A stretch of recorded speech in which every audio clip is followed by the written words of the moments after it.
अफजल के साथ साथ आप बहुत सुनना चाहत हो जिन आप सुनते हो जेकर गीत ला जिस सम्राट लालू यादव जी के माता के सेवा आपके बीच में जरूर रखो। चूंकि रामायण वृक्ष है, ऐतिहासिक रामायण वृक्ष और पूरा विश्व देखा थे यहाँ के कार्यक्रम ला, यहाँ के आप सबके अब यौ बाँचे है का बाँचे है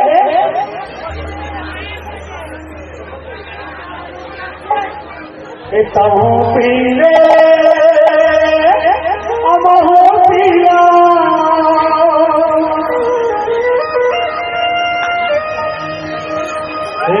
पीले अमहो पिया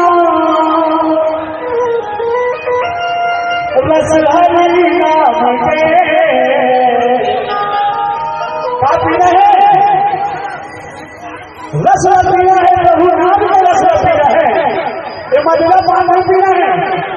गांजा माथुर नहीं पीना है, भगवान के नाम से जाप कर रहे हैं और तो ध्यान में रहना है।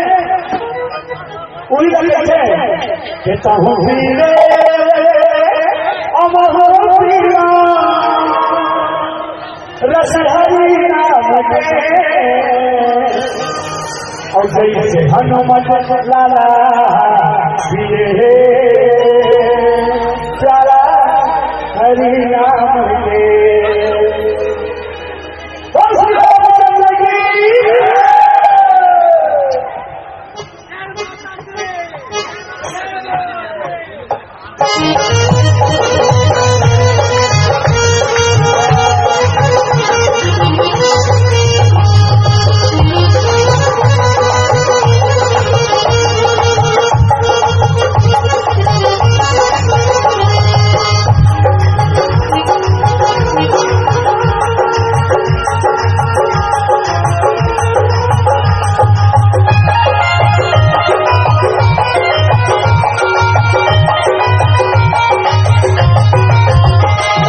Mì Gõ